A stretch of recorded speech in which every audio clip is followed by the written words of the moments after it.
divide Assam 50-50 फैयै आथिखालनि बिटिआरनि चिफ मानगोनां प्रमद बर' सारनि समाव फैबाय।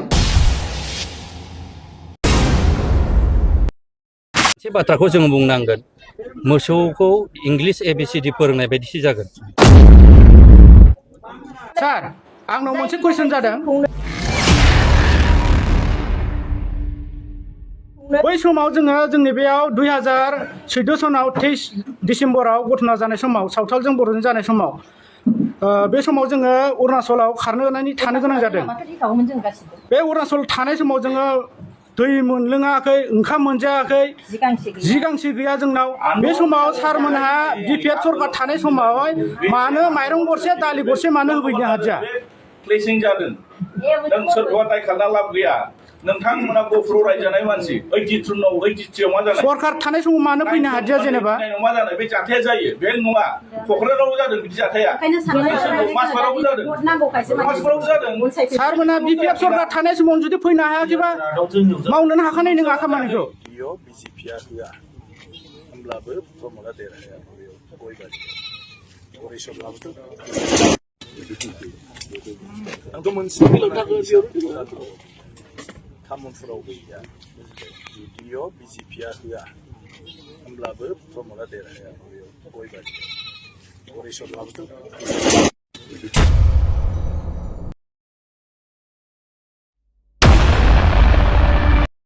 मानो होनबा जोङो दैनि आंखालाव गोग्लैना दंमोन आरो गोजान गोजान जायगानिफ्राय जों दैखौ रोगाना जानो गोनां दंमोन आरो जायोमोन। बिराद खस्थ' मोनोमोन मोसौ मोसा फिसिनाय आरो जानाय लोंनाय, जि सुनाय, दुगैनाय बेफोराव जों खैफोदाव गोग्लैना दंमोन।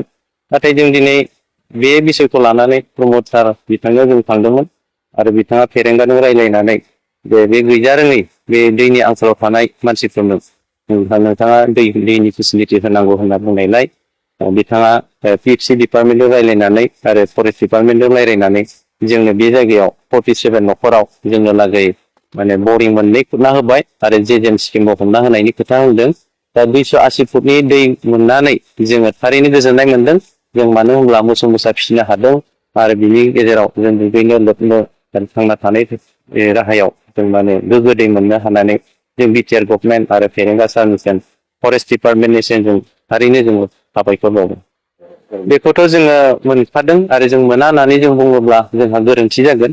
मानो होनब्ला जोङो प्रमद सारा जोंनो बिटिआर गभर्नमेन्टआ जे बड'फा लाइभलिहुड मिसननिफ्राय जोंनो न'खरफायाव 10,000 जोंनो एकाउन्टआव सोनानै होबाय आरो बिनि थाखाय जों बिथांखौ जोङो साबायखर होदों आरो फेरेंगाखौबो जों हामबाय होनदों। आरो जोंनो लागै जे थिं बान मोननै 9 कोटि बिथाङा जोंनो होबाय। जों बिथांखौ जों मालाबाबो जों बावगारनो हानाय नङा। जों इयुननि बेलायाव जों बिथांखौ गोबारै जोङो नाजानानै जों बिथांखौ जों सापर्ट खालामगोन आरो जों बेयाव थानाय बयबो जों बिथांनिसिम जों गोबारै जों साबायखरखौ होदों। बे खोथाखौथ' जोङो दुखु मोनदों आरो दावराय देख्रेब बिथाङाबो फैनानै जोंखौ माने इलेक्सन नोंथांमोनखौ खालामदों आरो नोंसोरो बिनि एफआइआर होनांगौ, केस होनांगौ होननानै बुंदोंमोन। खिन्थु जों बिथांनि बुंनायाव जों गोजौफायाखै। मानो होनबा बिथाङा माने जेब्ला खैफोदा जायो अब्ला खारो। दिनै आं दुखु मोननाया बेनो ट्राइबेल संघनिफ्राय जोंनो माने माइरं थफ्लासेबो जोंनो होफैयाखै। नाथायब्ला जाय सरकार दायो रुलिं गभर्नमेन्ट बिथांमोना जोंखौ खबर लानानै गोबाङानो थाव संख्रि आरो माइरंफोर होफैदों। जों बिथांमोनखौ हामबाय होनदों आरो बिटिआर गभर्नमेन्टनिफ्राय सरकारनिफ्राय जि बिथांमोना फुराना गभर्नमेन्ट दंमोन बे समनि मानसिफ्रा जोंखौ खनसेबो खबर लाफायाखै। जों बिथांमोननिसिम दुखु फोरमायदों।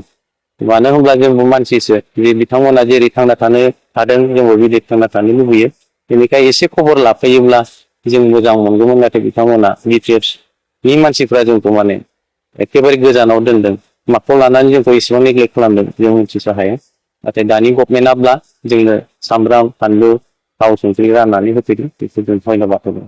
बे बाथ्रायाथ' थारैनो नंखाय आरो बिथांमोना दिनै खनसेबो नुजाफैयाखै। बे न' खानानै होनायाथ' नंखाय बाथ्रा आरो जि साथामसो जि दालालफोर बिथांमोननि गेजेराव दा ओंखारदों, जे फंबाय बिक्रममोन बायदि, सारथमोन बायदि आरो नैबा फंबाय प्रहलाद, बिथांमोनखौ जों दुखु फोरमायदों। बिथांमोना बेसेबां मिडियाफोराव नुजानो हादों, गेदेर गेदेर बाथ्राफोर बुंदों। नाथाय बिथांमोना दिनै जोंजों खनसेबो नुजाफैनो हायाखै। दुखु मोनदों आरो जों बिथांमोनखौ निन्दा खालामदों जे बिथांमोननि बेबायदि माने जोंखौ लोगो हमनो हायैयाव मा खारनाव जोंखौ एसेबां माने गोजानाव दोनदों जों मिथिगौ। खुलुमबाय रायजोफोर आरोबाव फिथांखि ब्लग इउटुब चेनेलनिफ्राय रायजो राजा बयनिसिमबो गोजोननाय बावहरनाय जाबाय। रायजोफोर दिनै आङो आंनि गोसोनि साननायखौ नोंसोरजों सावरायनो थाखाय माखासे भिडिअ लानानै फैबावबाय। गिबियाव जोङो बेयावहाय बिश्वजित दैमारि आरो बिक्रम दैमारि बिथां सानैनि गेजेरावहाय जि बाथ्रा बुंदों बिनि सायाव फंनैसो बाथ्रा बुंनो आं सानदों रायजोफोर। मोनसे पाब्लिक प्लेसाव फैनानैहाय सासे लेजिस्लेटिभ एसेम्ब्लिनि मासिगिरिया बेयावहाय बेफोरबायदि बाथ्रा बुंनाया बेसेबां लाजिसिंसिं। दा जोङो बिथांनि गुबै महरखौहाय बेयावनो आन्दाज मोनबाय रायजोफोर। बिश्वजित दैमारि सारा मा हास्थायदों? बर'फोरनि सासे लिडार जानो थाखाय, चिफ जानो थाखाय बिश्वजित दैमारि सारनि सिमां नुनाया बेयावनो फोरमान जाबाय। बिथाङा थारैनो चिफ जानो लुबैदों। बेनिखायसो बिपिएफ पार्टिखौहाय एंगारनानैहाय गुबुन नेशनेल पार्टियाव हाबदों रायजोफोर। बेखौहाय जोङो माब्लाबाबो नंखाय होननानै साननो हाया। जेरावहाय हाग्रामा महिलारि सारा गावनो बुंखादों जे बिश्वजित दैमारि बिथाङा बिपिएफ पार्टिनिसो सिआइडि जानो थाखाय बिजेपियाव हाबहैदों। बियो रियेल बिजेपि नङा, सेन्ट्रेलनि नङा होननानैहाय दिनै फोरमान जाबाय। मोनसे पाब्लिक प्लेसावनो बिथाङा बेयावहाय साहा लोंलायनानैहाय खुगाजों खुगा रायज्लायलायनायावनो मोनसे रुलिं गभर्नमेन्टखौहाय बखिनाय खोथा बुंनाय जोङो बेयावहाय खोनाबाय रायजोफोर। आरो बिनि अनगा मा नांबावगौ? बेनो थोजासे रायजोफोर। गुबै महरखौ बिश्वजित दैमारिनि गोसोखौ बेयावनो जोङो मोनदांखाबाय। आरो बिनिफ्राय बांसिन माथो मिथिनो लुबैबावो रायजो राजा नोंथांमोनालाय। दानिया फै जों सावरायनोसै ओरैहाय प्रहलाद ब्रह्म।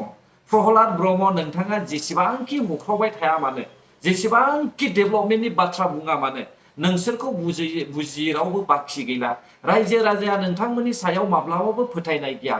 जेसेबांखि नोंथाङा होख्रावबाय था, गारामा जिजासे होख्रावबाय था, नोंसिनि बुंनाया माब्लाबाबो जाफुङा। नेनानै थाबानो जाबाय रायजो राजा नोंथांमोना फैबाय थानाय 2025 मायथाइनि जि बिटिसि इलेक्सन, बेयावहाय नोंथांमोना बे काउन्सिल इलेक्सनावहाय नोंथांमोना रिजाल्टखौ नेनानै थाब्लानो जाबाय। प्रहलाद ब्रह्मनि बुंनाया जाफुङो ना इउपिपिएलनि सिएम प्रमद बर' सार, रन्जित बसुमतारी सार आरो ओरै बि सावरायग्रा सार आरो लरेन्स इस्लारि सार, खाम्फा बरगयारि सारमोननि बुंनाया जाफुङो, नोंथांमोना नेनानै थाब्लानो जाबाय। दानिया रायजोफोर जों सावरायनायसै बिपिएफ पार्टिखौ बुजायनाय मानि मासे जुनाद मोसौखौहाय बुजायनाय, मासे मोसौखौहाय एबिसिडि फोरोंनाय, बेबायदिसो जागोन होननानै बुंदों। सोर बुंदों? चिरां ओनसोलनि 13 नं बिसिडिसि ओनसोलनि इएम बि सावरायग्रा सारा बे बाथ्राखौ बुंदों। नोंगौ, थार बाथ्राखौनो बुंदों। जेसेबांखि नोङो बुजायबाय थाया, जेसेबांखि नोङो बुंबाय थाया, अब्लाबो बिपिएफनि माखासे मावथिफ्रा माब्लाबाबो सोलायनो रोङा। बे बाथ्राखौ लानानैनो जोंनि दानि जे गोदानै गायसनजानाय इएम बि सावरायग्रा सारा बे बाथ्राखौ बुंदों रायजोफोर। बेयो नंखाय नङा, थार बाथ्राखौसो बुंदों बिबो। बेयो नंखाय बुङाखै। दिनैहाय जोङो सिन्था खालामनानै नायोब्ला बेबायदि अहंखार गोसो मानसिफोर थानायनि थाखायनो जोंनि बर'फोरनि गेजेरावहाय गोबां दाङाबाजि दावराव दावसिया जोबनानै थांबाय। दा मोजाङाव फैबाय, दासिमबो बे दावराव दावसिखौनो लाबोनो थाखाय सेस्था खालामबावो रायजोफोर। सोरबा एनडिएफबि, सोरबा आबसुखौहाय टारगेट खालामनानैहाय दाय जाबसिनब्लानो जाया, बेयो जोबनानै थांबाय। बै समावहाय सरकारा बिपिएफ पार्टियानो सरकार दादों आरो बिथांमोनानो सरकार सालायदों। अब्ला बे समावहाय सोरबा आबसुखौ, सोरबा एनडिएफबिखौ नोंथांमोना कन्ट्रलाव मानो लाबोनो हायाखै? बिसोर सिन्था खालामनांगौआ। दिनैनि समावहाय नोंथांमोना जेसेबांनाखि दाय खालामा मानो, रायजो राजाया नोंसोरखौ फोथाया। रायजोफोर, बे समाव जों सावरायनोसै कास्टम बसुमतारी। कास्टम बसुमतारीया गोदानै दिहुनजानाय मोनसे बिजाबखौ लानानै रायजो राजानि सिगाङावहाय अजद लाबोनाय जोङो नुनो मोनदों रायजोफोर। बेयावहाय बिथांनि बुंनाय बायदिब्ला डिभाइड आसाम 50-50 स्लगाना जोबनानै थांबाय, एन्ड जाबाय। बियो आरोबाव माब्लाबाबो फैफिननाय नंला होननानैहाय कास्टम बसुमतारीया बेयावहाय बुंनो नागिरदों। नाथाय आंनि साननाय मथेब्ला कास्टम बसुमतारीया जाखिनि बाथ्राखौ सानदों बेयो रं रायजोफोर। बिथांनि साननाया नंखाय। बिथांमोना बिबान मोननो थाखायल' रायजो राजाफोरखौहाय माखासे बाथ्राजोंहाय फिदिंनो नागिरदों। नाथाय डिभाइड आसाम 50-50 माब्लाबाबो बर' रायजो राजानि गोरबोआवहाय जोबनानै थाङाखै। डिवाइड आसाम 50-50 सानसे नङा सानसे जोंनि बर' रायजो राजानि थाखाय जाफुंनानै फैगोन। नाथाय बेखौ माबोरै खालामगोन? लामा जथेनानै नङा, बाहेरायाव ओंखारनानै स्ल'गान होनानै नङा, नैबे मेलेमजोंहाय नांनानैसो बे डिवाइड आसाम 50-50 सानसे समाव जाफुंगोन। दिनै बेखौ थांखि लानानैसो सरकारा खामानि मावदों। नाथाय BPF पार्टीनि मावथिफोरनि साननाय मथेब्ला डिवाइड आसाम 50-50 स्ल'गानखौहाय बाहेरायाव ज' ओंखारनानै राजा लामायाव ज' ओंखारनानै बिथांमोननि नोजोरावहाय मोखाङावहाय नुसारजासे बे सोमावसारनायखौ दिन्थिनांगौ। बेनिखायनो कास्टम बसुमतारी बिथाङा जोब्बाय होननानै बुंदों। दा बे लामा जथेनाय ज' ओंखारनानैहाय गामि डिवाइड आसाम 50-50 स्ल'गान बे ओंखारनानैहाय स्ल'गान होनायासो जोबदों कास्टम नोंथां। नाथाय मावनो गोनां हाबाफारिया जोबाखै। हारिनि थाखाय 50-50 खालामनो सिन्था खालामनाय, 50-50 खालामनोहाय टारगेट खालामनाय बेयो माब्लाबाबो गोमोरनानै थाङाखै। बेयो बयनिबो गोसोआव दङ, दैदेनगिरिफोरनिबो गोसोआव दङ। हयथ' नोंथांनि गोसोआव गैया जानो हागौ, नाथाय साफ्रोमबो रायजो राजाफोरनि गोसोआवहाय दङ। बेनिखायनो जानला मोनला बाथ्रा बुंनानै लाब गैया कास्टम नोंथां। नोंथांमोना दिनै नुगासिनो दङ संकसनिफ्राय लानानै गहपुरसिम बयनिबो रायजो राजानि खुगायावहाय UPPLनिल' सोदोब। जायफ्रा साननो हनो खम, जायफोरनि साननाय हनाया खमथार, बैसोर बायदि सुबुंनि खुगायावसो APB BPF ओंखारदों रायजोफोर, मिथिबाय दा? बेनिखायनो दिनैनि समाव सोलोंना लानाया मोजां। कास्टम नोंथाङाथ' इसेबां गोरों, नाथाय बेसेखिनि बाथ्राखौ मानो साननो रोङाखै? जोबोद लाजिं बाथ्रा बियो।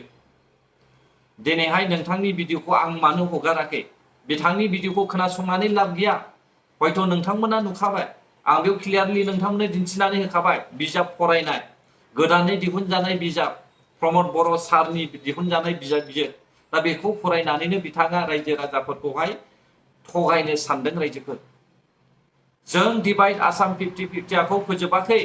डिवाइड आसाम 50-50 सानसे समावहाय मेलेमजों दावहा नांनानैसो लाबोनाय जागोन।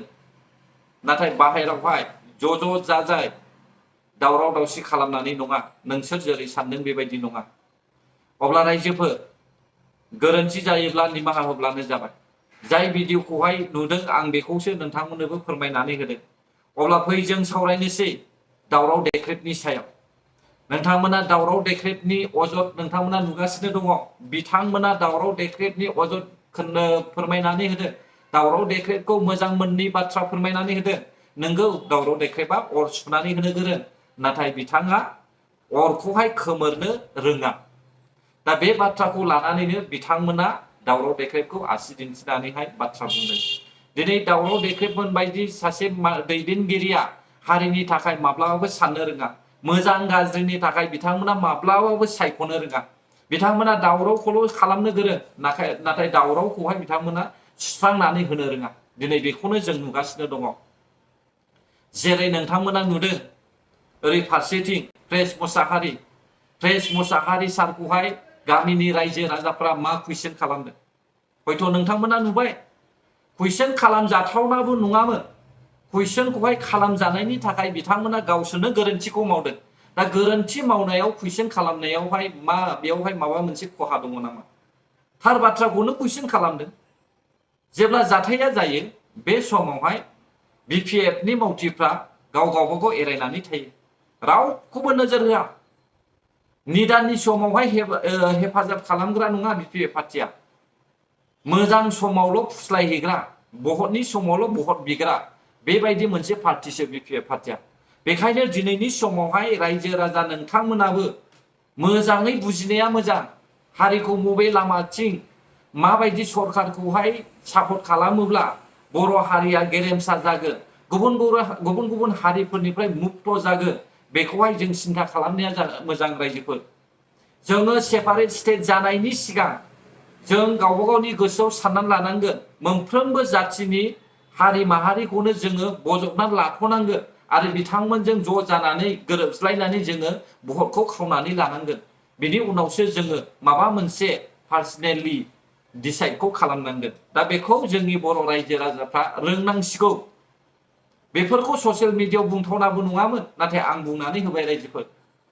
गोबां सुबुङानो बर' भाषा गोरों दङ दा बेनिखायनो बर' दैदेनगिरिफोरनि खौरांखौहाय मा बुंदों मा बुङाखै सोर इउटुबारा मा बुंदों सोर सापर्टार्सआ मा बुंदों बेखौहाय बिथांमोनाबो बुजियो बेनिखायनो माखासे बाथ्राखौहाय सिखोमानो सानो नाथाय जोंनि रायजो राजाफ्रा बुजियैनि थाखायनो बेखौबो फोरमायनानै होनो गोनां जायो अब्ला रायजोफोर आं भिडिअखौबो बेसेखिनिखौनो लाबोदोंमोन नोंथांमोननि थाखाय गोरोन्थि जाबायब्ला निमाहा होदो गोजोन्थों आंनि भिडिअखौ जोबजासे नायनायनि थाखाय बर' हारि जै जाथों जै बर' हारिनि